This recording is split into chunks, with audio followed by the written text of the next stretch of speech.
सर्वप्रथम सर्वांना भोगीच्या खूप खूप शुभेच्छा। तर आज भोगीच्या निमित्ताने बनवायचा आहे खेंगट आणि तीळ लावून बाजरीच्या भाकरी। मैयाने लवकरच चुलीची म्हणजे अन्नपूर्णा मातेची पूजा केली आहे आणि इथे आजीबाईंनी बनवली आहे मस्त तीळ टाकून गोल गोल बाजरीची भाकरी। हे तीळ लावून बाजरीची भाकरी खाण्याचं कारण म्हणजे आताचे दिवस आहेत थंडीचे। या अशा दिवसात आपल्या शरीराला उष्णतेची आवश्यकता असते आणि तीळ आणि बाजरीमध्ये असते उष्णता आणि ती जर आपण खाल्ली तर आपल्या शरीरालाही उष्णता मिळेल ना।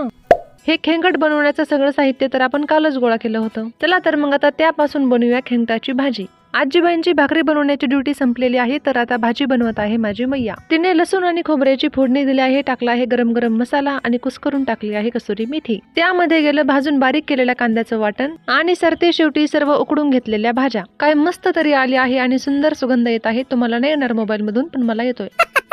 खेंगटाची भाजी बनून तयार आहे, परंतु आधी विठोबा करू आणि मग पोटोबा करू। तोपर्यंत तुम्ही चॅनलला सबस्क्राईब करा। भेटूया नेक्स्ट व्हिडिओ मध्ये। राधे राधे।